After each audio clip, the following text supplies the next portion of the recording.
दोस्तों नमस्कार।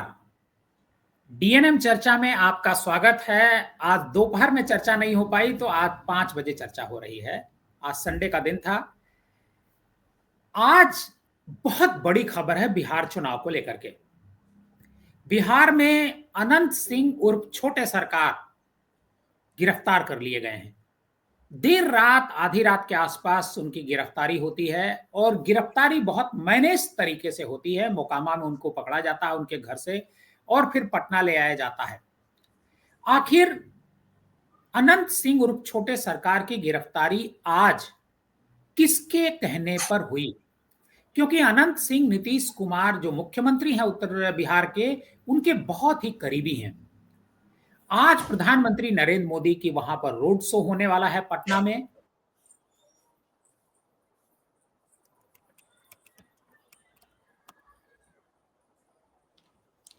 सर आप टेकअप कर लीजिए। ऐसा लगता है कि देवकीनंदन जी के स्टूडियो की बिजली चली गई है, एनर्जी प्रॉब्लम है, तो इसलिए चर्चा को हम बढ़ाते हैं आगे अवनीश विद्यार्थी जी के साथ। जैसा कि देवकीनंदन जी ने बताया कि जो मोकामा में दुलारचंद यादव की हत्या हुई थी, उसके आरोपी अनंत सिंह को गिरफ्तार कर लिया गया है।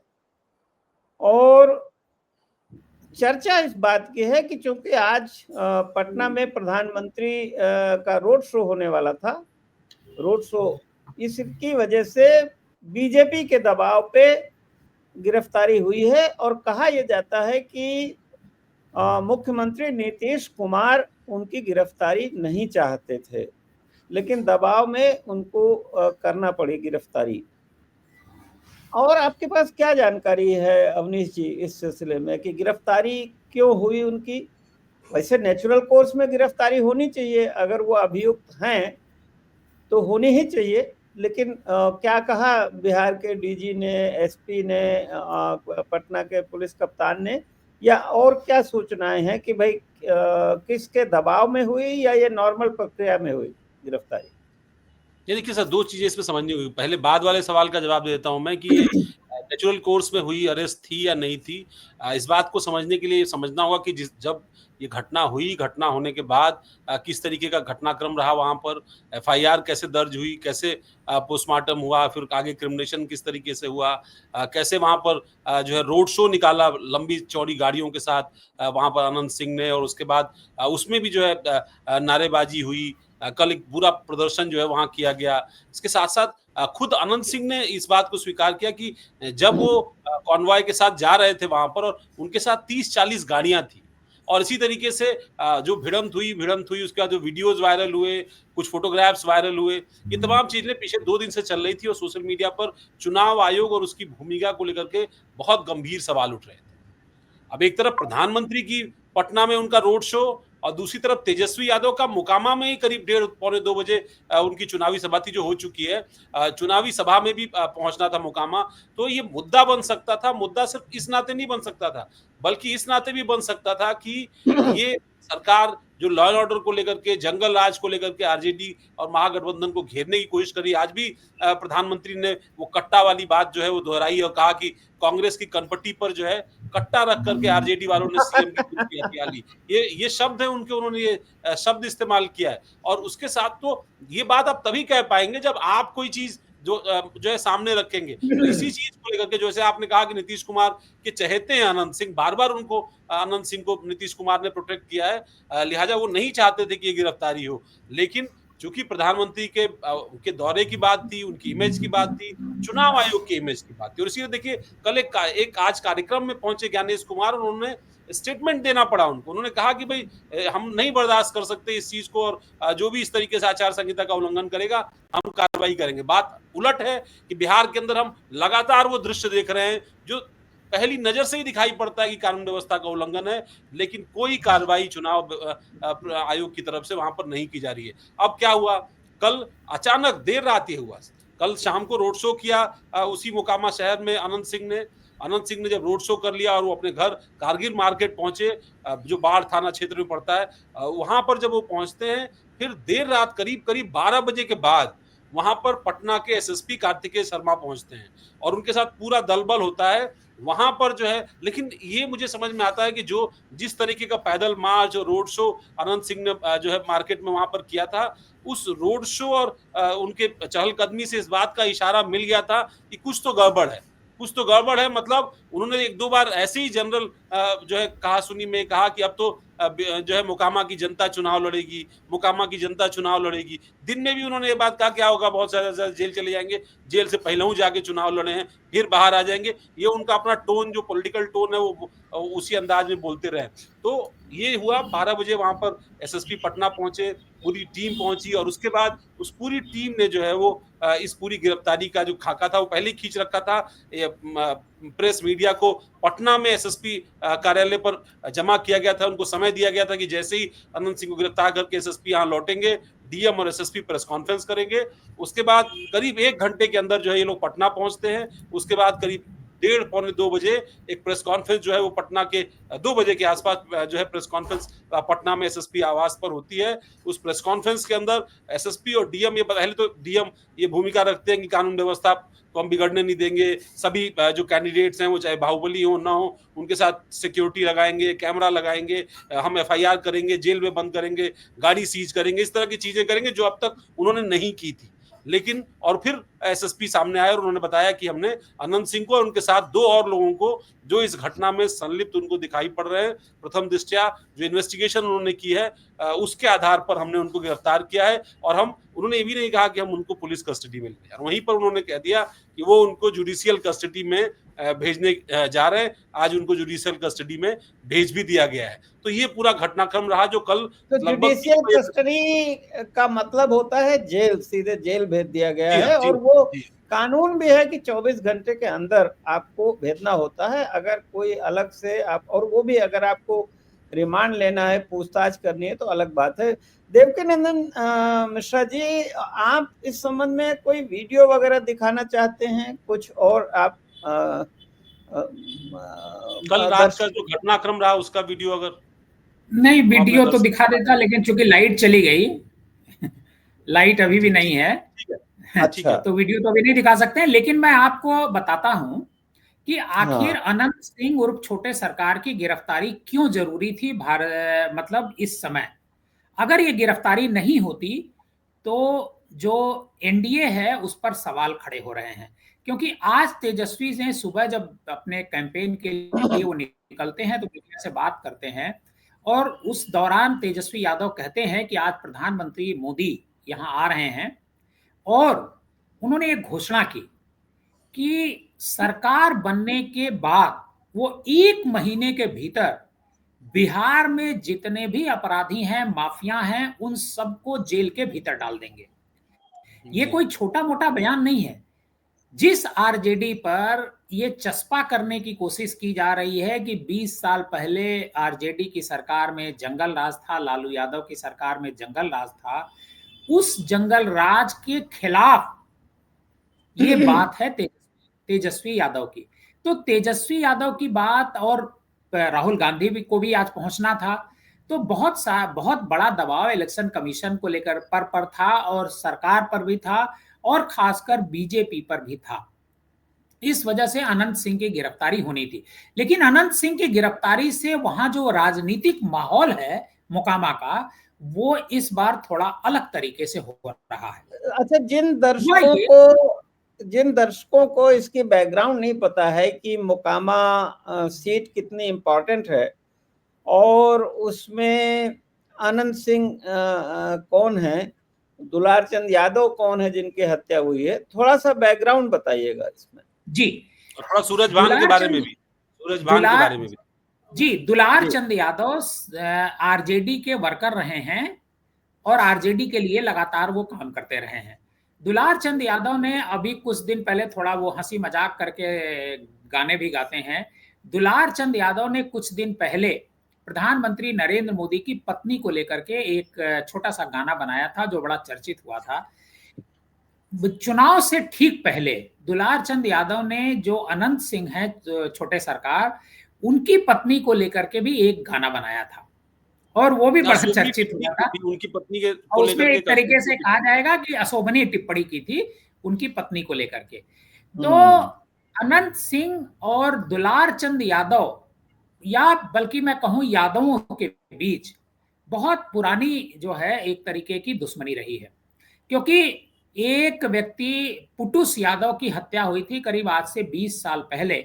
उस पुटुस यादव की हत्या का मसला भी अब उठ रहा है और उस पर जो है उनकी जो हत्या हुई थी उस हत्या का आरोप भी लगा था अनंत सिंह पर भी। अनंत सिंह उसमें भी गिरफ्तार हुए थे। तो आज जो हालात हैं वहां पर एक तरफ तो अनंत सिंह है और दूसरी तरफ है सूरजभान। अनंत सिंह घोड़े से चलते हैं। इस बार जब चुनाव हो रहा है तो पहली बार ऐसा हुआ है कि अनंत सिंह का देश के सभी जो अपने को बड़े चैनल कहते हैं, गोदी मीडिया मैं तो कहता हूं, उन सब ने उनका इंटरव्यू लिया। अब क्यों इंटरव्यू लिया मैं खुद ही नहीं समझ पाया कि अनंत सिंह के भीतर क्या है। और कई इंटरव्यू के दौरान कई पत्रकारों को उन्होंने बड़ा मैक्सिमम जलील was PR interviews, maximum was PR maximum interviews. Correct, maximum आज पीआर इंटरव्यू। एंड पता हमें नहीं क्या पीआर समझ में नहीं आया। पीआर मैं बता देता हूँ, ये प्रायोजित इंटरव्यू। और देखिए आजकल क्या हो रहा है कि पहले तो पॉलिटिकल पार्टीज अरेंज करती थी पीआर कंपनीज, अब जो विधानसभा के उम्मीदवार हैं वो भी अपना एक अलग से कंपनी हायर करते हैं अपने प्रचार प्रसार के लिए, और मीडिया और सोशल मीडिया दोनों में प्रचार के लिए। तो इस तरह से ये इंटरव्यू ऑर्गेनाइज होते हैं। और जी बताइए आप। तो एक तरफ तो अनंत सिंह है, दूसरी तरफ है सूरजभान सिंह। दोनों भूमिहार बिरादरी से आते हैं। सूरजभान सिंह श्री प्रकाश शुक्ला का गुरु रहा है और सूरजभान सिंह पर ही आरोप था कि ब्रिज बिहारी प्रसाद जो राबड़ी देवी की सरकार में मंत्री हुआ करते मंत्री थे, थे। उनको जो अस्पताल है पटना का उसमें घुस करके श्री प्रकाश शुक्ला से उसने गोली मरवाई थी और उसके बाद सूरजभान खुद फरार हो गया था। दरअसल उस समय लग रहा था कि सूरजभान को जो बिहार की पुलिस है, जो ब्रिज बिहारी प्रसाद भी एक गुंडा टाइप आदमी था, वो मंत्री बन गया था। तो इस बार जो लड़ाई है भूमिहार बनाम भूमिहार है। हालांकि एक बार पहले भी ये लड़ाई हो चुकी है, उसमें अनंत सिंह जीते थे। लेकिन इस बार ये पहली बार ऐसा हो रहा है कि दुलार चंद यादव की हत्या के बाद मोकामा से जो रिपोर्ट आ रही है वो ये है कि बैकवर्ड वर्सेज फॉरवर्ड हो गया है। क्योंकि अनंत हाँ, Singh forward backward class versus forward हो गया है। फॉरवर्ड, मैं एक और चीज ये मोकामा में जानना ही चाहता नहीं, हूँ अवनीश जी। मोकामा में ही नहीं, ये मैं पूरे बिहार में हुआ। अवनीश जी मैं ये जानना चाहता हूँ कि जैसे बीजेपी या एनडीए का जो मुख्य मुद्दा है वो जंगल राज है या जी लैंड ऑर्डर है। नीतीश कुमार जी ने भी अपनी जो अपील जारी की थी उसमें भी पहला बिंदु उन्होंने रखा था विधि व्यवस्था। तो क्या इस तरह की घटनाएं, एक और एएसआई का मर्डर हुआ, क्या ये जो उनकी इमेज है सुशासन बाबू की उस पर डेंट नहीं कर रहा है इस तरह की घटनाएं? और नहीं नहीं, बिल्कुल डेंट कर रहा है। और अनंत सिंह का साथ अक्सर ही नीतीश कुमार के ऊपर ये दाग जो है वो चस्पा करता था। और शायद इसीलिए आपको याद हो कि अनंत सिंह आरजेडी, उनका जो परिवार था वो आरजेडी के टिकट पर चुनाव लड़ा था। विधानसभा का चुनाव था वो आरजेडी के टिकट पर लड़ा गया था। क्यों? क्योंकि इसी तरीके की खटपट जो है वो इमेज बिल्डिंग को लेकर के और इस तरीके के विरोधाभासी चीजों को लेकर के वहां पर क्रिएट हुई थी। एक नीरज कुमार प्रवक्ता है, नेशनल स्पोक्स पर्सन है उनके जेडीयू के, वो तो खुलेआम जो है वो अनंत सिंह के खिलाफ बोलते हैं, बावजूद इसके कि नीतीश कुमार पार्टी के बॉस हैं और अनंत सिंह उनके चहेते भी हैं। लेकिन उसके बावजूद वो खुलेआम अनंत सिंह की मुखालफत करते हैं। अनंत सिंह नीरज कुमार को निशाने पर रखते हैं। नीरज कुमार ने तो घोषणा कर दी थी कि मैं इस आदमी के प्रचार में भी नहीं जाऊंगा, चाहे पार्टी इसको उम्मीदवार बनाएगी कि नहीं बनाएगी। तो ये सब चीजें वहां पर चली। लेकिन अनंत सिंह का साथ, और आपने बहुत सारी तस्वीरें देखी होगी और कुछ तस्वीरें तो ऐसी है इसमें उन तस्वीरों को इस तरीके से दिखाया जाता है कि नीतीश कुमार हाथ जोड़े हुए हैं और अनंत सिंह मुस्कुरा रहे हैं। ऐसी 2-3 तस्वीरें सोशल मीडिया पर जो है उसको वायरल भी किया जाता है जानबूझ करके, ताकि वो रसूख, मैंने हम लोग ने पिछली बार भी जब चर्चा की थी तो मैंने आपको बताया था कि इतना रसूख था आनंद सिंह का, जैसे सूरज भान के बारे में बताया देवकी जी ने, वैसे ही इतना रसूख था आनंद सिंह का कि उसने वहां पर एक नेशनल चैनल के एडिटर को बंधक बना करके करीब 6 घंटे तक उनकी पिटाई की, और उसके बाद केवल महज एफआईआर दर्ज। अब वो आज भी कहता है कि अरे क्या होगा, एफआईआर हो जाएगी, छूट जाएंगे। उसको मालूम हाँ, है कि जेल कोई चले गवाही देने जाएंगे। नहीं आएगा, नहीं, कोई गवाही देने नहीं आएगा। इन लोगों और को इस तो जो इस घटनाक्रम में तरह भी के बहुत सारे लोग ये कह रहे हैं, उसके समर्थक कह रहे हैं कि क्या होगा, जाएंगे फिर सरकार बन जाएगी, फिर बाहर आ जाएंगे। नहीं, इतना कॉन्फिडेंस है। इस तरह के जो माफिया हैं यूपी में भी कई रहे हैं, जो उनको लगता है कि हम जेल जाएंगे, जेल से भी चुनाव लड़ के जीत जाते हैं, तो उनको जेल जाने में तो कोई फर्क नहीं आता। अवनीश जी, आप बिहार की राजनीति को भी अच्छी तरह समझते हैं और यूपी की राजनीति को। जिस तरह से तेजस्वी यादव अपनी पोस्चरिंग कर रहे हैं इस समय कि भाई हम अपराधियों के खिलाफ कार्रवाई करेंगे या और सब करेंगे, क्या आपको नहीं लगता कि ये 2012 के अखिलेश यादव की तरह, वो जैसे उन्होंने अपने आप को मुलायम सिंह जी की राजनीति से थोड़ा अलग, एक नई छवि, एक फ्रेश इमेज दिखाने की कोशिश की थी, उम्मीद की साइकिल का एक उनका वो लगा था, देखिए, तो क्या तेजस्वी यादव भी अपने आप को थोड़ा जो लालू यादव की इमेज या लालू यादव की पॉलिटिक्स या उनका जो तरीका है उससे अपने को, लोगों को भिन्न दिखाने की कोशिश कर रहे, ताकि उनको जो वोटर, जिनको हम लोग कहते हैं कि अनडिसाइडेड वोटर होते हैं, जो अनअटैच्ड वोटर होते हैं, और खास करके यूथ, उसको अट्रैक्ट कर सके। ये देखिए, जनरेशन ट्रांजिशन है ये। यूपी की पॉलिटिक्स में भी जब हुआ तब अखिलेश यादव ने बढ़ करके जेस्चर लेने की कोशिश की। हालांकि 2017 के चुनाव में जब इसी तरीके का स्टैंड उनको मीडिया के दबाव में लेना पड़ा तो बहुत सारी चुनौतियां उनके पास आई, और उससे वो टैकल करने के लिए वो कई बार पारिवारिक झगड़े में भी फंस गए। और वो पारिवारिक झगड़ा एक बार जब खुल करके सामने आ गया तो उनकी पार्टी की, परिवार की, सबकी खूब भद्द पिटी। वही स्थिति अब कमोबेश जो है वो दिखाई पड़ी तेजस्वी के परिवार में भी। वहां भी टिकटों को लेकर के झगड़ा हुआ, पार्टी पर अपने नियंत्रण को लेकर के या अपनी किसी भूमिका को लेकर के उनके भाई से, उनकी बहनों से भी कुछ उनका मतभेद हुआ। बावजूद इसके, जैसे अखिलेश यादव ने आगे बढ़ने की कोशिश की, वैसे तेजस्वी ने भी बढ़ने की कोशिश की।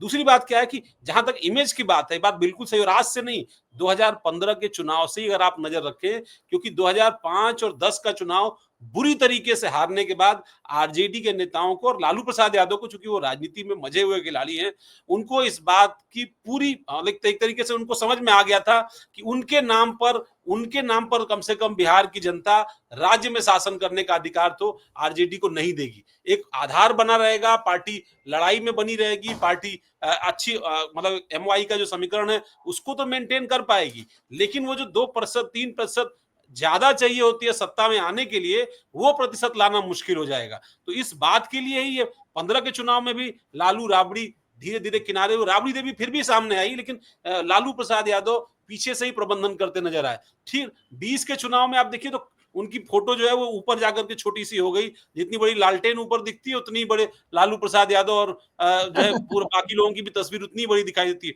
और वो फिर ऐसे ही ऐसे 24 के चुनाव में, आप जब 25 का चुनाव हो रहा है तो वो पार्टी पूरी तरीके से तेजस्वी यादव के इर्द गिर्द ही सिमट करके आ चुकी है। ये बहुत स्पष्ट तौर पर दिखाई दे रहा है। और वो बात जो देवकी जी भी कह रहे थे कि वो जो कोशिश है वो यही बताने की कोशिश है। इसीलिए आज सुबह जब वो बाहर निकले तो उन्होंने कहा कि मैं अपराधियों का सफाया कर दूंगा, मैं किसी को वैसा नहीं करूंगा। लेकिन ये बहुत बड़ा सवाल है। सवाल इसी बात का है कि अगर आप अनंत सिंह के खिलाफ लड़ने के लिए सूरज भान के परिवार को टिकट देंगे, आप मुन्ना शुक्ला के परिवार को टिकट देंगे, आप इसी तरीके से शहाबुद्दीन के परिवार को टिकट देंगे, तो वो नैरेटिव बिल्डअप होना इतना आसान नहीं है। ये बात सही है कि बिहार के अंदर जातिगत रसूख रखने वाले जातियों के बड़े नेताओं को कई बार टिकट देना राजनीतिक दलों की मजबूरी हो सकती है, लेकिन वो दोनों तरफ से वो दिखाई पड़ता है, क्योंकि वो दबंग या मजबूत उम्मीदवार या चेहरे पार्टी के साथ बने रह सकते हैं, विपरीत धाराओं में भी, विपरीत परिस्थितियों में भी। क्योंकि आप फिर देखते क्या है कि अगर 5-7 एमएलए कम पड़ गए, वो स्विच कर गए। आप देखिए कि अविश्वास प्रस्ताव पर इतना भरोसा था तेजस्वी यादव को, लेकिन उनके खुद के विधायक टूट करके चले गए, और वो विधायक उसमें चाहे आनंद मोहन का बेटा रहा हो या अनंत सिंह की पत्नी रही हो, ये सब आरजेडी छोड़ करके दूसरी तरफ जाकर के वोट डालने के लिए खड़े हो गए। तो ये सब राजनीतिक परिस्थितियां भी आपको झेलनी पड़ती हैं, इसके लिए भी शायद इस तरह के उम्मीदवारों को सामने रखने की कोशिश होती है।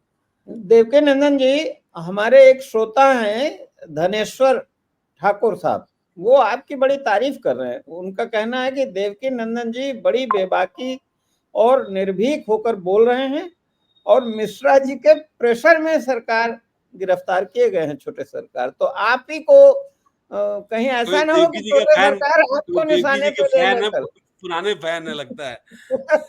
मैंने कहा देवकी नंदन जी, कहीं ऐसा ना हो कि छोटे सरकार आपको निशाने पे ले लें, तो पटना अगली बार जाइएगा तो जरा संभल के जाइएगा।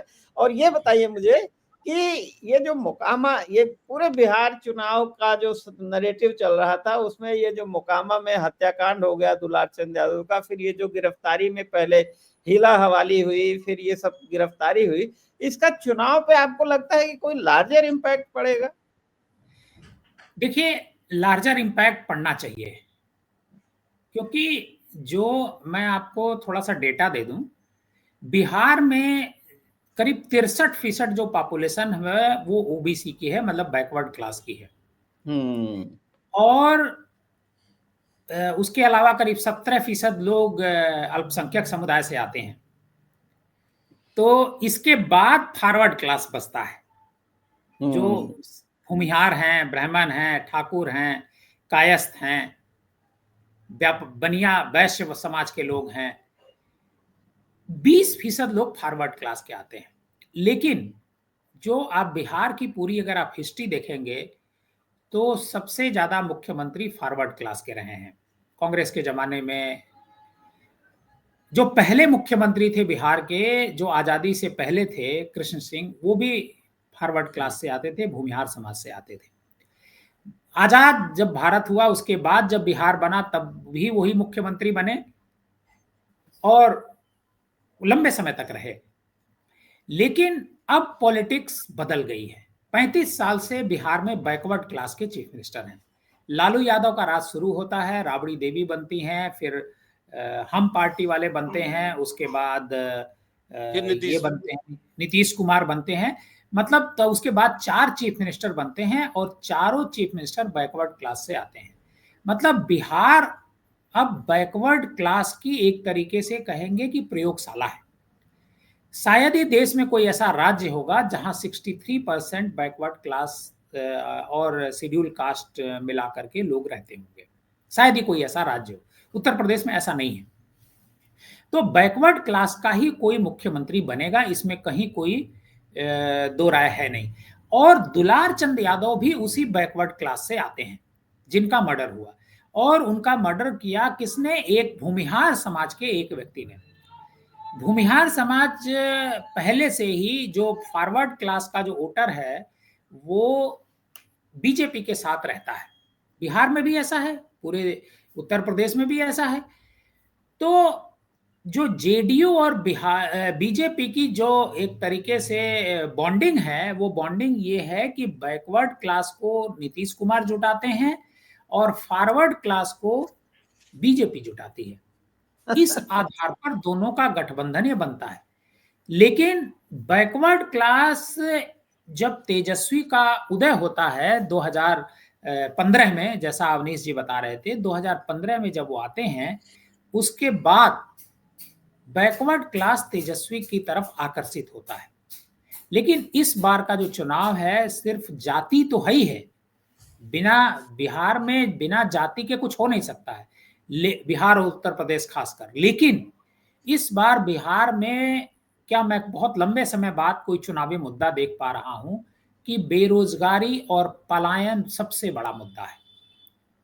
जाति का कैंडिडेट होगा उसको तो वोट दिया ही जाएगा, लेकिन बेरोजगारी और पलायन के मुद्दे पर उसके साथ पब्लिक खड़ी दिखेगी जो इसकी बात कर रहा होगा, इसकी उपलब्धता कराने की कोशिश कर रहा होगा।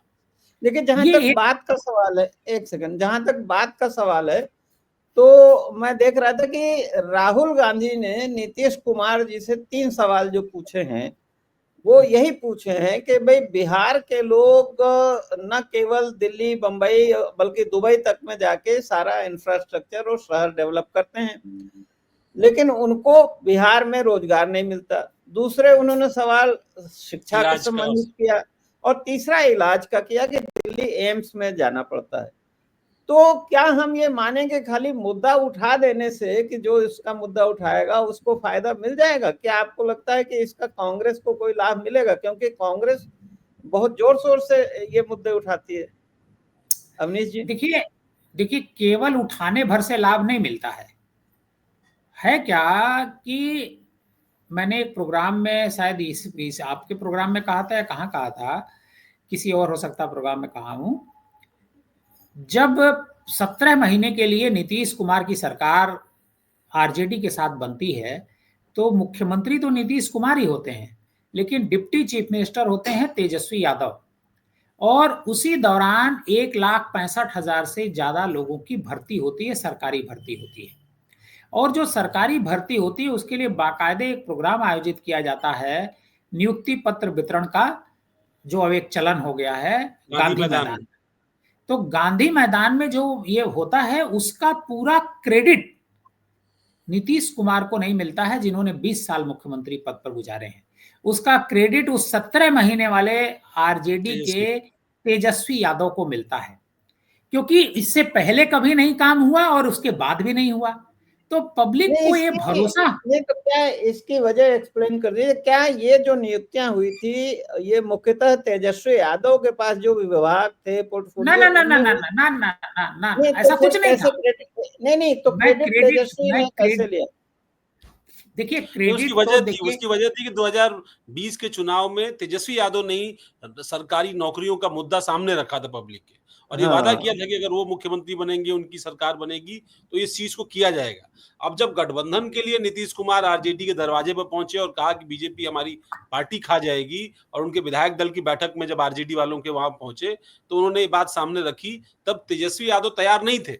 लेकिन चूंकि सत्ता आपको ही पता है कि सबको चाहिए, तो लालू प्रसाद यादव ने इस बात को कहा कि नहीं, साथ चलने में बुराई नहीं है, वो तुम्हारे सीनियर है, एक फेज है, फिर सत्ता जो है आगे चल करके तुमको मिल जाएगी। और नीतीश भी इस बात पे सहमत थे, और इसीलिए बार बार उसके बाद जब इंटरैक्शंस हुए तो नीतीश कुमार तेजस्वी को सामने ला करके बार बार कहते थे कि आगे तो इन्हीं को चलाना है, आगे तो इन्हीं को चलाना है। लेकिन वो चूंकि कुर्सी पर बने रहने का उनका फेविकॉल फार्मूला था, तो वो फार्मूला उन्होंने वो इस्तेमाल कर रहे थे।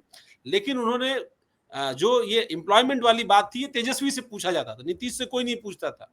तेजस्वी से पूछा जाता, भाई अब आप तो सत्ता में आ गए हो, आप हो सकता है सीएम ने बने हो, डिप्टी सीएम बन गए हो, तो सरकारी नौकरी वाला वादा तो खोखला हो गया। तो इस बात के लिए उसी समय ये बात तय हो गई थी कि भाई सरकारी नौकरी को लेकर के कुछ बात करेंगे। कुछ नौकरियां जो जिनके फॉर्म ऑलरेडी निकल चुके हैं, कुछ पुलिस में भर्तियां हैं, वो सब इस तरह के जो तमाम आंकड़े हैं, इनको जुटा करके ये भर्ती पूरी की जाए। एक दूसरा, कुछ जो ऐसे वर्ग हैं जो नियोजित नहीं है, जो सरकारी नौकरी में जिनका समायोजन नहीं हो पाया है, उनका समायोजन कर लिया जाए। तो ये बल्क में यही हो सकता है। जैसे उत्तर प्रदेश में शिक्षा मित्रों का समायोजन अखिलेश यादव की सरकार ने किया, बाद में सुप्रीम कोर्ट के आदेश पर कैंसिल हो गया, लेकिन बहुत बड़ी संख्या थी, करीब 2 लाख की। तो इसी तरीके से शिक्षकों के मामले में शिक्षकों की बड़ी भर्ती हुई, पुलिस की भर्ती हुई, और फिर इस तरीके से जो नियोजित नहीं थे उनको नियोजित कर लिया गया सरकारी कार्यक्रमों। तो ये आंकड़ा बढ़ के लगभग 5 लाख तक पहुंच गया। और उसी बात का क्रेडिट सरकार से बाहर जाते जाते भी बार बार तेजस्वी लेते रहे, और अपोजिशन के लीडर के तौर पर भी जब वो नीतीश कुमार के सामने आए तब भी वो बार बार काउंटर करते। तो वहां से नीतीश कुमार ने ये नैरेटिव अपने ऊपर लेना शुरू किया, सरकार तो मेरी थी, सरकार तो मेरी थी। तो फिर वो तेजस्वी काउंटर में उनको नीतीश कुमार को बहुत देर से समझ में आया कि इसका क्रेडिट हमको लेना चाहिए था। उनको लगता था कि वो कुर्सी के लिए बने हुए, सत्ता उनके इर्द गिर्द रहेगी, किसी न किसी तरीके से वो उसको मेंटेन रख पाएंगे, शायद वो नहीं रख पाए। एक बात जो मैं इसमें जोड़ना चाहता था, जो मोकामा की बात हम लोग कर रहे थे, एक बड़ी अच्छी आबादी मोकामा के अंदर है धनुक समाज की, और धनुक बड़ा निर्णायक वोटर है मोकामा के अंदर, और अनंत सिंह को बहुत ज्यादा वोट किया है धनुक समाज ने, इसीलिए अनंत सिंह लगातार चुनाव जीतते रहे। उसके अलग अलग वजह हैं, पिछड़ा हुआ तबका है, कमजोर तबका है, आर्थिक रूप से बहुत कमजोर है। उनका उपयोग आनंद सिंह ने अपने बाहुबल के लिए, अपने परिवार या उनके पूरे परिवार ने वहां स्थापित होने के लिए बार बार किया। इस बार के चुनाव में इंटरेस्टिंग ये था कि जन स्वराज पार्टी ने एक धनु समाज के व्यक्ति को टिकट दे दिया और दुलार चंद यादव उसी के समर्थन में माहौल बना रहे थे। ये जो झगड़ा हुआ उसमें जो एप्लीकेशन दी गई है अनंत सिंह की तरफ से, उस धनुक समाज का जो उम्मीदवार है जन स्वराज का, उसके खिलाफ भी दी गई। वो अभी शायद इंटरटेन नहीं हुई है, लेकिन द मोमेंट वो इंटरटेन होगी, हो सकता है इलेक्शन के बाद इंटरटेन। तो आपको एक दूसरी चीज भी देखने को मिलेगी और एक वहां एंगल है, इस एंगल को वहां पर किस तरीके से इस्तेमाल किया जाएगा, अभी और वोटिंग के दिन 2-3 दिन बाकी है चीजों में, तो शायद वो डेवलप हो जाए। लेकिन ये इंटरेस्टिंग है कि वो वोटर कहां जाएगा अगर वो, और मुझे लगता है कि राजनीतिक तौर पर सूरज भान की भी एक कोशिश थी कि वो वोटर भले ही जो है वो प्रियदर्शी के साथ चला जाए, वो अनंत सिंह से कट जाए तो त्रिकोणीय लड़ाई में उनका मामला जो है वो निकल जाएगा। तो ये बड़ा दिलचस्प एंगल है इस हत्याकांड में भी और मोकामा की राजनीति में। आपने जन स्वराज पार्टी का जिक्र किया अवनीश विद्यार्थी जी ने, और तो एक हमारे श्रोता हैं उनका सवाल भी है, जन स्वराज पार्टी क्या आम आदमी पार्टी दिल्ली वाली की तरह इतिहास लिख सकती है? ऐसी कोई संभावना आप देख रहे हैं? क्योंकि आप तो गए थे दौरे पर देवकी नंदन जी, ऐसी कोई संभावना आपको लगती है? नहीं, सबसे पहले तो धनेश्वर ठाकुर जी का बहुत धन्यवाद कि उन्हीं का शायद आप जिक्र कर रहे थे कि जी वो आपके फैन भी हैं। फैन है, अच्छी बात है, तो फैन का धन्यवाद। लेकिन ये जो दूसरे हैं जिन्होंने लिखा है कि मिश्रा जी के प्रेशर में सरकार ने गिरफ्तार किया है, ये हमारे फेसबुक के ये भी फैन ही हैं, भले ट्रोलर हैं। विनीत कुमार ये ट्रोलर हैं लेकिन फिर भी हमारे फैन हैं, क्योंकि ये कमेंट जरूर करते हैं। हालांकि इनके हम लोग भी आपके फैन हैं। नहीं, हम तो इनवाइट करते हैं। देखिए, हम सभी श्रोताओं से आपको बीच में रोक के कह रहे हैं कि आप बिल्कुल कमेंट कीजिए, बस ये है रिक्वेस्ट की शालीनता के साथ, ताकि हमें ब्लॉक ना करना पड़े आपको। कमेंट तो हम इनवाइट करते हैं। जी। तो देखिए क्या है कि दिल्ली दिल्ली है और बिहार बिहार है। दिल्ली छोटा राज्य है और दिल्ली में भी जितनी गरीबी है, एक दो तरह की दिल्ली है, एक गरीब दिल्ली है, एक दिल्ली है। अमीर और दिल्ली बिजनेसमैन की दिल्ली है, सरकारी अफसरों की दिल्ली है, प्राइवेट कारपोरेट की दिल्ली है, और एक जो तबका है वो बड़ा गरीब है।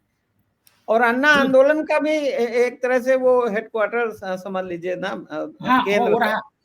तो ये जो छोटी छोटी जो लोग हैं बेचारे, एक खोली में रहते हैं, एक कमरे में पूरा परिवार रहता है, उन सारे लोगों को जो वायदा किया था आम आदमी पार्टी ने, उसकी वजह से उनको फायदा हुआ और लगा कि एक नए तरह का बदलाव लेकर के आम आदमी पार्टी आएगी। जन स्वराज पार्टी, चूंकि बिहार बड़ा राज्य है और 243 सीटें हैं विधानसभा की, वहां पर जन स्वराज पार्टी का जो संस्थापक है दरअसल वो फॉरवर्ड क्लास का है। अगर वो भी किसी धानुक समाज से होते, वो भी किसी कुशवाहा समाज से होते, प्रशांत किशोर, तो मैं यह बात दावे के साथ कह सकता हूं कि बिना उनके बिहार में 2025 की सरकार नहीं बनती। लेकिन वो ब्राह्मण समाज के हैं और ब्राह्मणों को उन्होंने इकट्ठा करने की जहमत नहीं उठाई। सबसे पहले पहला काम इकट्ठा होते नहीं है, राजनीतिक इतिहास में वो कहीं इकट्ठा नहीं होते। नहीं होते नहीं हैं, लेकिन अगर इस तरह तो प्रशांत किशोर से आप अगर पूछ लीजिए कि आपका पूरा नाम है, नाम क्या है, तो एकदम चिढ़ जाते हैं। मतलब इतने नाराज हो जाते हैं कि भाई मैं अगर नाम नहीं लिखा हूं तो आप नाम क्यों पूछना चाहते हैं? मैं आपसे पूछ रहा हूं कि आपका नाम क्या है। लेकिन देखिए, प्रशांत किशोर राजनीतिक एक तरीके से पॉलिटिकल एनालिस्ट हैं और मैं भी ये काम करता हूं, तो मैं ये कहूंगा कि प्रशांत किशोर की जो पूरी पॉलिटिकल एनालिसिस में ये सबसे बड़ी चूक हुई है। आप पॉलिटिक्स में पिछले 20 साल से पॉलिटिक्स को मैं बहुत नजदीक से देख रहा हूं, और जब मैं ये देखता हूं कि कोई भी, अगर आपके पास एक जाति का वोट है तभी आपके पास दूसरी जाति जुड़ेगी, तभी आपके पास वोट आएगा। मायावती उत्तर प्रदेश की मुख्यमंत्री इस वजह से बन पाई क्योंकि उनके पास दलित का वोट था। एक ये नहीं, पर बेस ये भी चीज इसमें जरूरी है कि प्रशांत किशोर ने जितनी व्यापक कोशिश कर ली, मतलब अगर या तो आप बिहार के अंदर किसी गठबंधन के साथ जाइए, जो गलती यूपी में मायावती कर रही है, किसी गठबंधन के साथ नहीं जा रही है, तो उनके पास एक बेस वोट है भी, तो भी वो आंकड़ा 0 आ जा रहा है या 1 आ जा रहा है। अगर ये प्रशांत किशोर ने भी ये मैनेजमेंट किया होता कि वो या तो सीमित सीटों पर लड़ते और या उन सीटों पर लड़ते जो उनके कैंडिडेट जहां जिताऊ हैं, जो जीत सकते हैं, क्योंकि अगर और उन पर ही अपने संसाधन, अपनी चीजों का उपयोग करते, किसी एक गठबंधन के साथ स्विच करते और पॉलिटिकली स्टैब्लिश होने के बाद, क्योंकि बिहार ऐसा राज्य नहीं है, नहीं दिल्ली अवनीश ऐसा जी, राज्य अगर नहीं है। अगर अगर अगर प्रशांत किशोर, मैं फिर कह रहा हूं, अगर प्रशांत किशोर किसी और जाति से होते, भले वो अपनी जाति वो नहीं तो हो नहीं बताते, सकते ना, अब वो तो अब हो नहीं सकते थे, तो विकल्प तो उनके नहीं, पास लेकिन एक चीज मैं बताऊं, मैं कहूं कि देखिए, आप पॉलिटिकल स्ट्रेटेजिस्ट होना, किसी पार्टी का जिसका बेस है नीचे, वो मतलब जाति का बेस है, संगठन का बेस है और पैसा है, उसके पैसे के बल पर आप एक पॉलिटिकल स्ट्रेटजी या कैंपेन चलाना एक अलग बात होती है, और खुद एक पार्टी चलाना एक अलग बात होती है। दोनों अलग अलग चीजें हैं। बिल्कुल तो अलग अलग। कई बार ये होता है ना, वो कहते हैं ना कि वो गाड़ी के आगे कोई जा रहा होता है, उसको लगता है कि मैं ही गाड़ी चला रहा हूँ, मैं ही गाड़ी खींच रहा हूँ, तो कई बार वो ऐसा गलतफहमी हो अमित शाह और जाती है। नरेंद्र मोदी में फर्क है, अमित शाह और नरेंद्र मोदी में जब फर्क है, तो ये हाँ, तो बहुत बड़ा और फर्क है। आप देखिए, इसीलिए कई बार बहुत सारे ब्यूरोक्रेट्स भी आते हैं पॉलिटिक्स में, तो वो बहुत कुछ कर नहीं पाते हैं। इसी अब तरह बिहार में तो बहुत दो सारे, उदाहरण हैं, आरसीपी हाँ सिंह और मनीष वर्मा। जी, तो इंटेलेक्चुअल होना, आपको मैनेजर होना, वो एक अलग बात है, और पॉलिटिशियन होना ये एक अलग बात है। मैं अब इससे आगे हटके सवाल पूछूंगा, ये इसी से जुड़े, समझ लीजिए। आज प्रधानमंत्री जी ने, नरेंद्र मोदी जी ने अपनी जो रैलियां हुई, उनमें इस बात पे क्यों इतना जोर दिया, या ऐसा क्यों कहा कि भाई आरजेडी ने कट्टा लगा के कांग्रेस के उस पे मुख्यमंत्री का पद जो है वो छीन लिया? उससे कहना क्या चाहते हैं, मतलब क्या है उनका, अवनीश जी? दरअसल वो कट्टा वाली जो बात थी ना, उसको आगे बढ़ाना चाहते थे। इससे पहले भी उन्होंने जब मुजफ्फरपुर में कहा, तो कहा कि वो 5 जो है क हैं, उसमें कट्टा है, उसमें कटुता है, इसी तरीके से उन्होंने 5 शब्द गिनाए। तो उसमें कट्टे की बात उन्होंने प्रमुखता से कही, और एक अपहरण, जो गोलू अपहरण कांड हुआ था, उसका जिक्र किया, जो 23 साल पहले हुआ था। और ठीक उसी तरीके से जब वो दूसरी सभा में गए, जहां आज उन्होंने वो कट्टे वाली बात दूसरे तरीके से कह दी। उनको मालूम है कि देखिए 20 साल पहले सत्ता में रही हुई पार्टी पर आप और क्या लांछन लगाएंगे? आप हाँ हाँ, परिवारवाद सही का बात है, लगाएंगे, आप सही बात परिवारवाद का लगाएंगे, आप चिराग पासवान का परिवार आपके साथ है, मांझी जी का परिवार आपके साथ है, आरएमएल वाली जो आरएलपी है वो पार्टी है। अब जब सब पार्टियां, आप देखिए ना कि समधन को, बहू को, दामाद को, सबको टिकट दे डाला मांझी जी ने।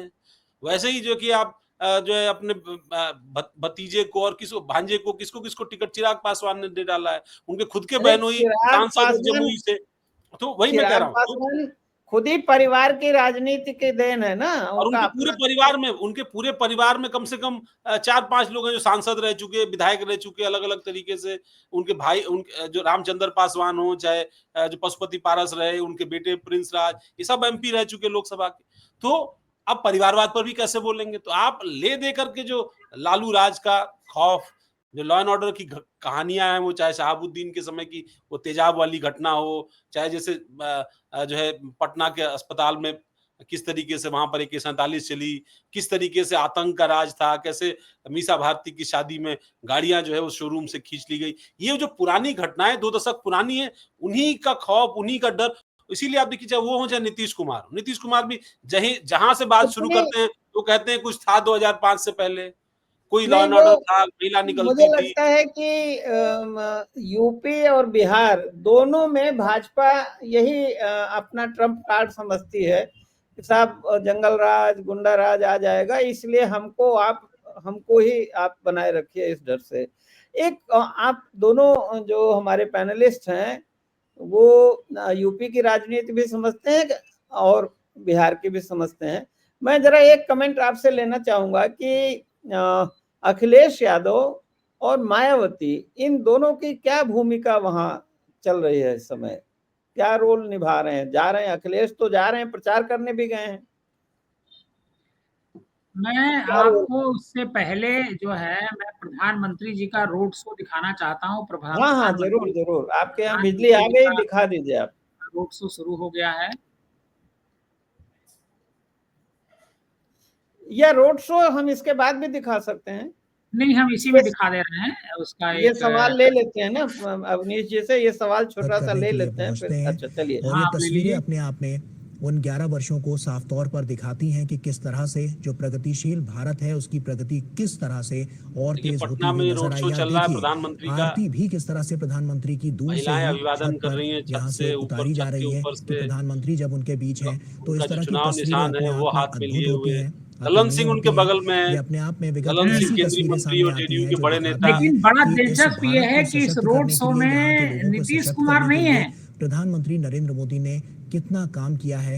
और वो यही सब नीतीश कुछ कुमार है को कि लेके आज क्या जो दिलचस्प ये है, ये आप और तस्वीरें मैं साफ सब तौर जानते पर हैं। 11 वर्षों के वो उस पूरे दिलचस्पी अनुभव उनको को उतना ही सजोकर सामने यहाँ रखना पर है जनता बीजेपी के बीच एनडीए को, जितने से दिखाती उनको हुई नजर आती हैं। उनका जो अति बहुत पिछड़ा कुछ वोट बैंक है वो इन 11 वर्षों में उनको हुआ है। ट्रांसफर और हो उनके आगे नहीं, उम्मीदवारों के लेकिन साथ। के लिए लेकिन जो लेकिन मजबूत अवनीश नींव जी, रखी इसका गई, बड़ा इम्पैक्ट उसी पड़ रहा के है जरिए आज जो कि हम देख पटना सकते में हैं जो अगर रोड फलदायी शो हो पेड़ रहा निकला है है और वो नीतीश कुमार नहीं है, इन्हीं सब बीजों से निकला है। और तो उसके ये सर, बाद इस बात अब आप आज की सोचिए कि ये जब जो घोषणा पत्र पूरी 26 सेकंड में जारी यात्रा हो है गया, प्रधानमंत्री नरेंद्र मोदी की, वो काफी नीतीश कुमार महत्वपूर्ण तो अभी भी मान लीजिए कुछ नजर आ लोग कह रही रहे हैं है। कि वो दोनों चेहरा है तरफ आप सरकार देखिए का, किस तरह से लोग भावी प्रधानमंत्री की एक मुख्यमंत्री छवि भी वही पाने के होंगे। लिए उनका और आप स्वागत करने 26 के लिए सेकंड के एकत्रित हुए हैं। जो है प्रेस और ये कॉन्फ्रेंस से बाहर झलक निकल जाएं सड़क पर और लोगों की दोबारा आप भारी कुछ भीड़ बोले से नहीं। साफ तौर पर और उसके बाद अगले दिन भी जो संदेश दिया, वो संदेश क्या था? नजर आ रही है। महज एक रिकॉर्डेड बयान उन्होंने जारी कर राजेश दिया हमारे सहयोगी अपील हमारे साथ करने का। जुड़ चुके हैं। राजेश, साफ तौर पर नहीं देखिए तो कि बहुत एक समझना बहुत महत्वपूर्ण जरूरी है। पटना की ये एक धरती शब्द और का इस पर इस्तेमाल हुआ प्रधानमंत्री था नरेंद्र राजनीति मोदी का में, आगमन, क्या कुछ वहां पर नजर आ रहा मुखौटा। है? कितना क्या हर्षोल्लास हम वहां मान पर के लोगों के चले बीच कि नजर आ रहा नीतीश है? कुमार जी केवल मुखौटा है इस समय? जी राजेश, सर, किस उनकी तरह की स्थिति वैसी तस्वीरें हो गई जैसे नवीन पटनायक की स्थिति हुई थी उड़ीसा में। आप वो तस्वीरें याद होगा, बीजेपी के ही नेता उसको वायरल करते थे कि उनका कोई हाथ पकड़ के ले जा रहा है, वो हाथ छुड़ा दे रहे हैं। वो जो आईएएस ऑफिसर थे, वो उनके साथ उनका किस तरीके का एडजस्टमेंट था। तो वो तमाम चीजों को बार बार ये तस्वीर दिखा करके कि वो कमजोर हैं, मेंटली कमजोर हो चुके हैं, फिजिकली कमजोर हो चुके हैं, और वो पता नहीं कैसे दिखता भी था उस समय। और आज वही फिर पार्टी चला रहे हैं।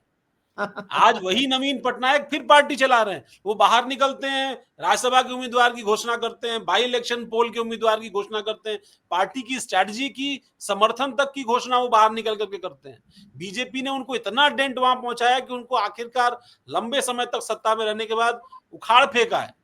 लेकिन फिर भी वो एक्टिवली अभी पॉलिटिक्स में वो रोज मिलते हैं लोगों से।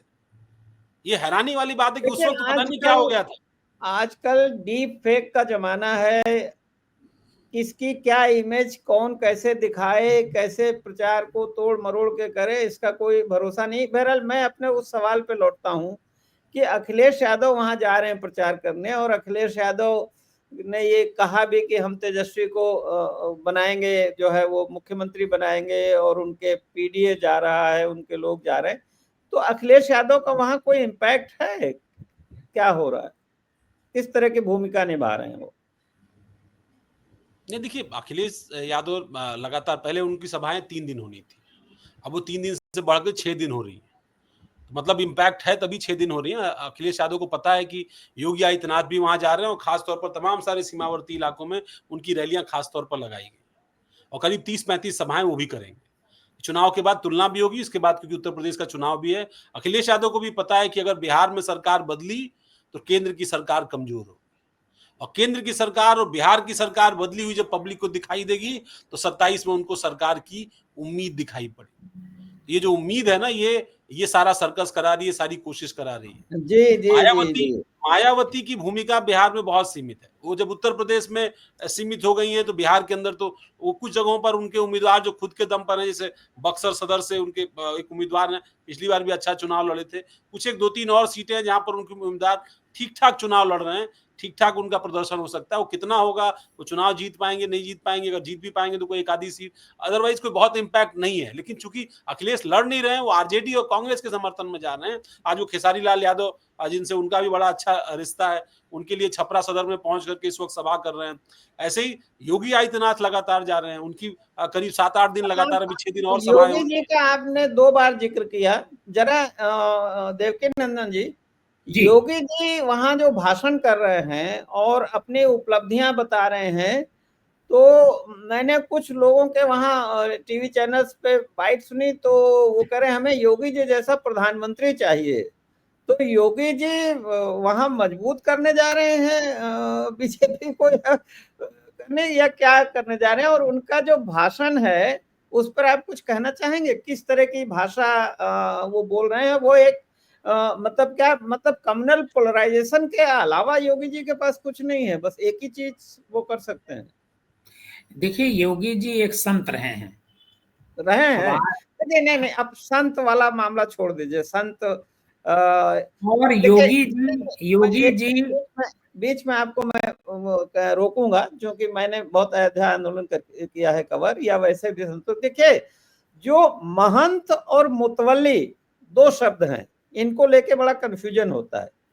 मुतवल्ली भी मैनेजर होता है और महंत भी मैनेजर होता है। बहुत सारी जो प्रॉपर्टी, बहुत सारा पैसा, बहुत सारी व्यवस्था, सुरक्षा, तो एक महंत होना और संत होना दोनों फर्क है। तो आप क्योंकि उनको रहने महंत वाले हैं कहिए, नहीं नहीं, आप महंत गोरखपुर कहिए। के रहने वाले हैं, अगर नहीं, आप मानते योगी हैं हैं, कि महंत संत हैं, है। गोरक्षपीठ के महंत हैं, योगी हैं। योगी तो उनके नाम के आगे लगा हुआ है, तो योगी तो योगी है ही। तो नाम है। तो बहरहाल, अगर आप गोरखपुर के रहने वाले हैं, अगर आप ये प्रमाण पत्र देते हैं कि वो संत हैं या योगी हैं, तो हमको मानना पड़ेगा जी। नहीं नहीं, योगी तो अब दरअसल है क्या, इनके क्योंकि जो क्योंकि इनके एक जो सेकंड, गुरु, एक मिनट, मैं रामदास एक जी सेकंड, क्लियर कर दूं, मैं एक क्लियर कर सेकंड दूं। आपका, मैं आपका और लूंगा। जो पतंजलि योग सूत्रम है और जो योगी होते हैं, योगी बड़े निर्वैर होते हैं और वो समाज में समदर्शी होते हैं। योगी इस तरह की भाषा, इस तरह का व्यवहार नहीं करते हैं। बहरहाल, सभाओं की देखिए, बात हो जाए, उनकी सभाओं की बात हो जाए। हाँ जी जी। देखिए देखिए क्या है कि योगी जी जब कभी भी बोलते हैं तो हाँ एक हिंदू समुदाय को इकट्ठा करने के लिए बोलते हैं। जी। उन्होंने एक नारा दिया था, एकजुट, मतलब एक हो, बटेंगे तो कटेंगे हाँ का नारा उन्होंने ही दिया था। इसका आशय यह है कि हिंदू समाज एकजुट हो जाए, मतलब 80-20 का नारा, अगर 80% हिंदू समुदाय एक हो जाए तो भारतीय जनता पार्टी की सत्ता बनी रहेगी, ऐसा योगी आदित्यनाथ का सोचना है। और इसी वजह से योगी जी इस तरह का भाषण भी देते हैं, तो वो जहां कहीं भी जाते हैं उनका पूरा भाषण इसी पर केंद्रित होता है। इवन कि सरकारी प्रोग्राम भी करते हैं तो उसमें भी ये डेवलपमेंट की बात तो करते ही करते हैं, लेकिन वो कहीं ना कहीं से वो तड़का उसका भी लगा ही देते हैं वो, जो उनकी, मैं तो कहूंगा ये उनकी स्पेशलाइजेशन है, यूएसपी है। और जब हम इस तरह की बातें करते हैं तो बहुत सारा एक समर्थक वर्ग हमारा खड़ा हो जाता है, और वो फिर समर्थक वर्ग ये चाहता है कि भाई आप मुख्यमंत्री बने हैं और आप प्रधानमंत्री बनिए, क्योंकि हाँ मुख्यमंत्री तो कोई बड़ा पद नहीं नहीं, प्रधानमंत्री का ही है। एक और चीज सर, देवकी सर, मैं एक और बात इसमें जोड़ दूं। हाँ, मुझे जरूर कल जरूर। कल ही कुछ लोग मिले जो व्यवस्था तंत्र से ही जुड़े हुए हैं, और उन्होंने बहुत साफ तौर पर ये बात कही कि जो है योगी जी की सभाओं में, और कुछ हम लोगों ने भी फीडबैक लिया, योगी जी की सभाओं में बीजेपी के जो दूसरे नेता बिहार में काम कर रहे हैं, इसमें कोई संदेह नहीं है कि उनसे, और बड़े नेताओं की मैं बात कर रहा हूं, मैं प्रधानमंत्री की बात नहीं कर रहा, पर उनके बड़े नेताओं की जो उनके समकक्ष हैं, उनकी तुलना में ज्यादा भीड़ आ रही है और ज्यादा डिमांड भी है। और डिमांड दो नहीं, ही योगी वजह जी की से है। डिमांड है, आप भी मैं जानते हैं वही कि बात। आप भी जानते हैं कि बीजेपी को एक डिसाइसिव वोट मिलता है, पोलराइजेशन का फायदा होता है। बीजेपी 101 सीटों पर ही तो चुनाव लड़ रही है, बाकी 101। जगहों पर तो जेडीयू और चिराग पासवान लड़ रहे हैं। तो वो जिन सीटों पर चुनाव लड़ रहे हैं उनमें बड़ी संख्या में सवर्ण मतदाता हैं। उनको राम मंदिर की बात, सनातन की बात वो टच करती है, लॉ एंड ऑर्डर की बात टच करती है, प्रधानमंत्री के वैश्विक जो है उनका जो प्रयास चल रहा है उसकी चर्चा होती है, उसकी बात वो लोग करते हैं। तो ये सब बातें जब जाती है, ये नेता कहते हैं, फिर क्या कहते हैं कि यूपी वाला बुलडोजर मॉडल, अगर कोई शहाबुद्दीन का बेटा अगर कुछ करेगा, देखो नाम कैसा रखा। तो अखिलेश यादव भी काउंटर में कहते हैं कि ओसामा का नाम बदल के शेर सिंह रख देंगे योगी जी। तो ये सब जो है वो पॉलिटिक्स में बिहार के चल रहा है, तड़का है राजनीति का, इसीलिए वो पोस्टर बॉय, स्टार प्रचारक, ये सब टैग्स भी योगी आदित्यनाथ को मिले हुए हैं। जी बिल्कुल। अब काफी लंबा कार्यक्रम हो गया है, इस कार्यक्रम को समाप्त हाँ, करने के। कार्यक्रम को अंतिम टिप्पणी आप दोनों लोगों से 1-1 मिनट की अंतिम टिप्पणी कि अब बहुत कम समय बचा है मतदान के लिए। क्या आपको लगता है कि किस तरह का टेम्पो बन रहा है? अब देखिए 5वें दिन आज को अगर छोड़ दीजिए तो मतदान होना है, ठीक 4 दिन बाद। तो मतदान का जो टेम्पो है वो जिसको जहां कहीं भी वोट देना है उसने अपना दिमाग मन बना लिया है।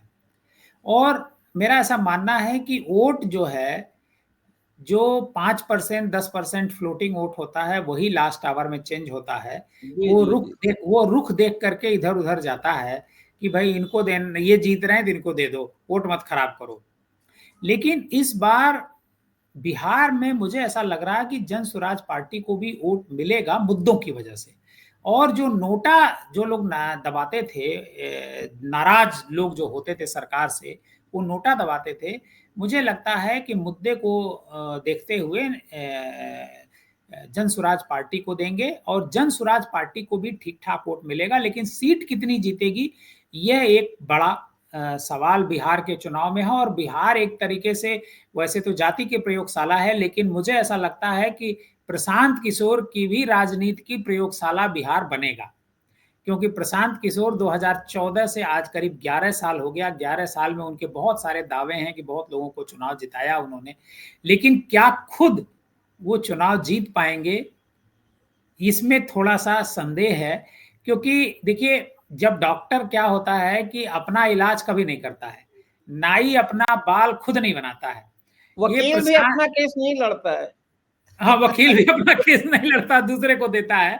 तो प्रशांत किशोर चुनाव भी नहीं लड़े। प्रशांत किशोर चुनाव भी नहीं लड़े, पार्टी को चुनाव लड़ा दिया, वो खुद चुनाव नहीं लड़े। नहीं, लेकिन प्रशांत किशोर स्ट्रेटजिस्ट तो जरूर हैं, लेकिन मेरा ऐसा मानना है कि प्रशांत किशोर को अपनी स्ट्रेटजी किसी और के साथ भी बैठ करके चर्चा करनी चाहिए थी।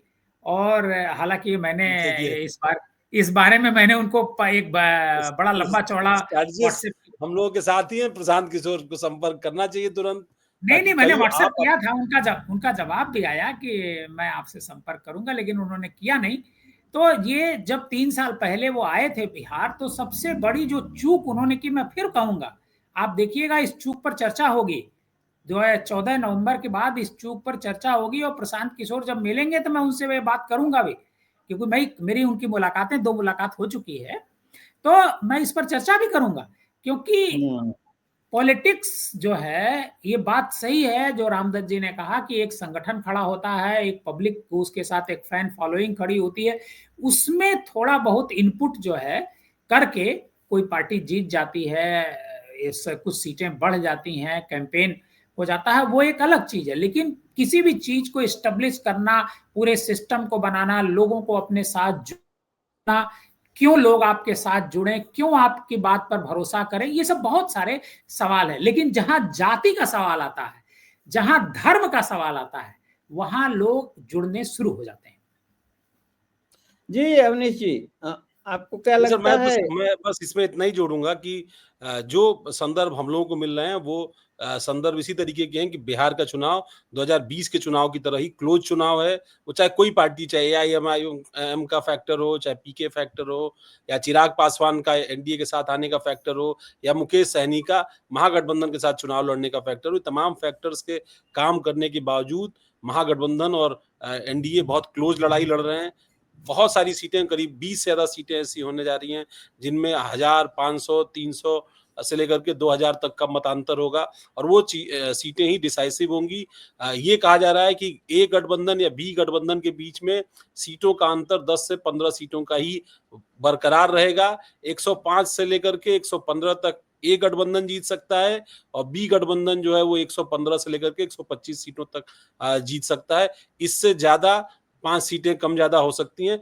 जो है इस वक्त की राजनीतिक परिस्थिति है, देखिए एक घटना जैसे मोकामा की घटना या इस तरह की कोई घटना चुनाव को आखिरी दिन तक प्रभावित करती है, न सिर्फ उस इलाके की राजनीति को बल्कि समूचे प्रदेश की राजनीति को प्रभावित करती है। एक बयान, एक घोषणा, एक जो है एक ऐसा लॉलीपॉप चुनाव की जो पूरी भूमिका है उसको बदल देता है। बिहार के चुनाव के लिए बड़ा दिलचस्प होगा समझना कि डायरेक्ट बेनिफिट ट्रांसफर वाली जो स्कीम है वो स्कीम कितना काम करती है, और तेजस्वी यादव का जो रोजगार वाला लॉलीपॉप है वो कितना युवाओं के जो है अंदर घर करता है, इन तमाम चीजों पर परिणाम जरूर निर्भर करेगा और मतदान। जी, आप दोनों की बातों मैं से मैं भी एक साहब ने एक सवाल पूछा, उसका जवाब दे दूं मैं। जी, कोई धनेश्वर ठाकुर जी हैं, उन्होंने वो पूछा है टिकट कि को लेके उन्होंने पूछा है। देखिए, हाँ, जन स्वराज पार्टी की खूबी यही है कि उन्होंने बड़े-बड़े विद्वान, पढ़े-लिखे एक्सपर्ट को चुनाव में मतलब उम्मीदवार बनाया है। लेकिन हम तो कह रहे हैं कि देखिए, आचार्य नरेंद्र देव जैसे धुरंधर विद्वान और समाजवादी नेता, वो जाके अयोध्या में चुनाव हार गए। तो देखिए, विद्वान होना, मैथमेटिशियन डॉक्टर होना, मनमोहन सिंह चुनाव हार गए। मनमोहन डॉक्टर सिंह मनमोहन चुनाव सिंह हार नई गए। दिल्ली से चुनाव हार गए। तो यह कोई गारंटी नहीं है, जैसा कि हमारे पैनलिस्ट बार-बार कह रहे हैं कि चुनाव में अभी भी बहुत बड़ा फैक्टर होता है कि आपका जो जातीय संतुलन है, जो धर्म का गोलबंदी है, वो कैसे होती है। और जो आप दोनों लोगों का जो विश्लेषण है, उससे मुझे ये लगता है कि सरकार बनाने में जो छोटी-छोटी पार्टियां निकल के आएंगी या जो निर्दलीय हैं, उनकी भूमिका बिहार में बहुत महत्वपूर्ण होने जा रही है। एक और चीज और सर किसी ने कही, मैं इसमें जोड़ देता हूं, किसी ने एक चीज और कही कि ये भी हो सकता है कि सबसे अधिक मत प्रतिशत और सबसे अधिक सीटें जिस पार्टी को मिली हो वो सत्ता से बाहर चली जाए। बिल्कुल, तो ये बिहार में ये ही हो सकता हो सकता है। बहरहाल सभी दोनों पैनलिस्ट का बहुत-बहुत धन्यवाद, अपने श्रोताओं का बहुत-बहुत धन्यवाद। और एक रिक्वेस्ट कर लेते हैं कि आप जहाँ भी इस चैनल को देख रहे हैं, मीडिया स्वराज पे या हमारे देवकीनंदन मिश्रा जी के फेसबुक पेज पे या अवनीश विद्यार्थी जी के यूट्यूब चैनल पे, जहां भी आप इस कार्यक्रम को देख रहे हैं, हम लोग एक संयुक्त प्रयास से कर रहे हैं।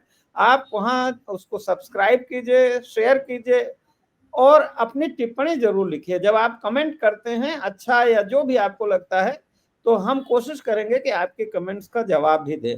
बहुत बहुत धन्यवाद। नमस्कार। नमस्कार। नमस्कार।